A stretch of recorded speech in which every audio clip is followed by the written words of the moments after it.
All right, guys, two games to go through for you Friday night. Panthers obviously got a nice win up over the Warriors. Didn't start so clean. They were very, very poor in their handling and obviously got it together and had some really, really fun tries. And they're very scary coming into finals, that's for sure. You definitely don't want to come fourth. Well, I don't as a Cowboys fan. So that win last night for Roosters really, really helped the Cowboys' chances of not coming in fourth if they happen to lose those the two games that remain for them. So very, very interesting on that part. Obviously, we'll talk about that second game in a tick, but that was obviously really, really close, fun game, but shows that when two powerhouse clubs come together in important games, that you just get that fire. And that's when footy's at its best. Like there's obviously a bunch of collisions and stuff that didn't work out great. You had Victor Radley getting hurt and a few other guys as well.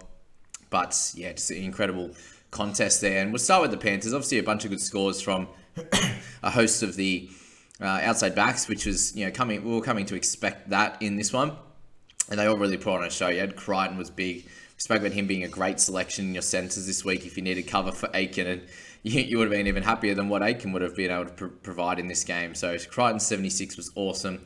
Hopefully, for your sake, he does play next week. That is the slight worry that he might get rested.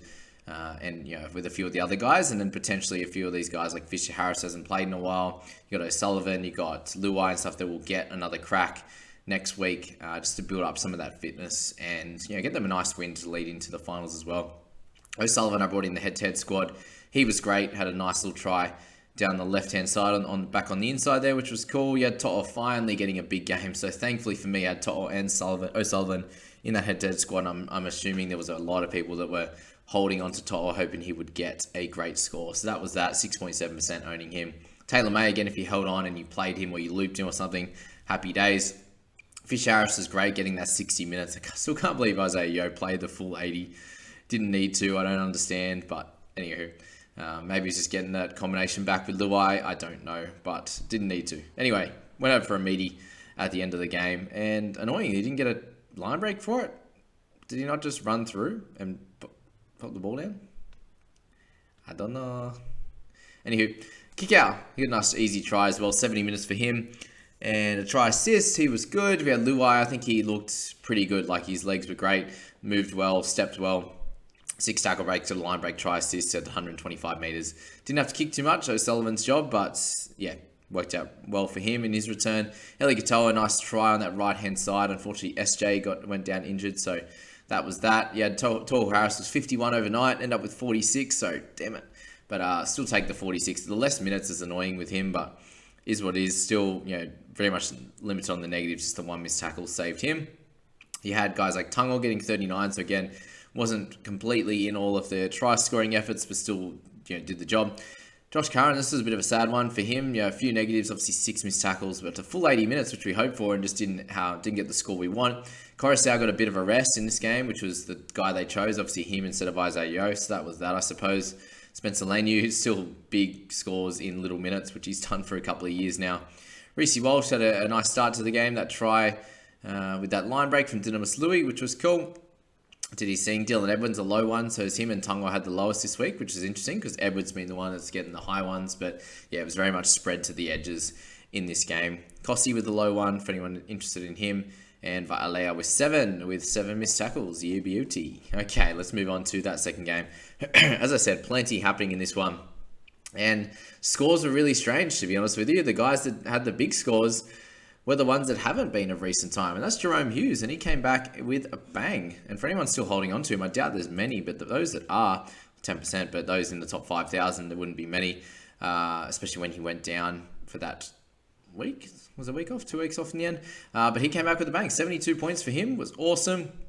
And we had low scores from some of the big dogs. We had Manu, thankfully, getting 56, which was good.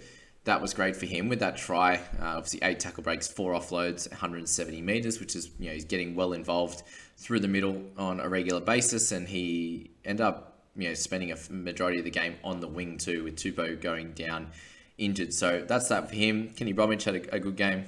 Yeah, Takaaho getting 46 points in his 46 minutes, so really involved, 38 in base there. Did a great job. Seve continues to score really well. He's averaging just under 40 for a centre that we didn't expect at all, coming in at, mid 400s, and he's come out and done a good job. Grant with 45, Butcher 45, so a few of those guys, the top dogs that just didn't get to score as well as we would have hoped. Very limited on the attacking stats for both of them. Verrills 39 as well, not really happy with his scoring the last 2 weeks after he got that big 70-odd with a couple of tries. Coatsy actually ended up having a solid score compared to how he usually does. Nelson playing that time a little bit on an edge, so damaging on that side, and imagine trying to tackle him one-on-one. Crichton ended up with a few nice ghost points overnight. No, they were real points. It's okay. He had the line break assist, try assist. He had a couple of offloads there, so it worked out well for him. But still, a 37, not good enough.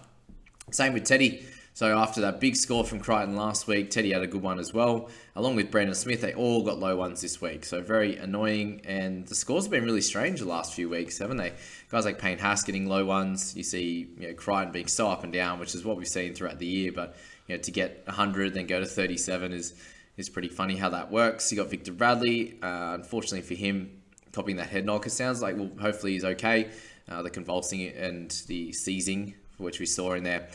Just read NRL Physio's post who's saying that doesn't, sometimes that just happens. It's nothing to do with how bad the concussion is. It's just some people react that way in that situation. So hopefully he's okay. Just has, probably has next week off, and hopefully he's back for the finals for their sake for sure. He's just so fun to watch too. Some of the tackles that he was making, Nelson was making.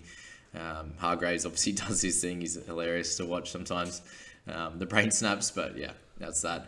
Walker with a 30, so not good for him. We had Suali'i with 25, Munster with 24, so he was on 30 overnight, ended up with 24 as well, so a very low one for him with how good he's been playing. He's up to 869, which means that last month or so has been killer. So it didn't work out for him in this one. Obviously the low scoring game, not always ideal. In his case, usually though, he'll be running for a good 140, 150 metres, plenty of tackle breaks, usually makes something out of nothing. And this time, 2 penalties, 2 errors just didn't really work out for him. Nofaluma with a low one as well. Tupou did well in his 13 minutes before he went off. Sounds like a bit of a groin issue. So hopefully he'll be okay in, maybe it's just 1 week off and he's back for finals as well.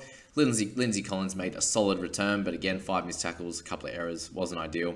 And Egan Butcher with some lower minutes, which we came to expect just with the fact that we had the Roosters had 3 or 4 really their big dog forwards back in this game, and Luke Keary with a low one as well. Joshy King only getting 14 minutes these days. He still made that 89k, but that is it, guys. I hope you enjoyed those 2 Friday night games. I wish you all the luck for the 3 Saturday games heading into the back end of this round 24, the second last round of the year. So big thanks to all you guys for being here again, and we'll catch you in that review show tomorrow. See you later.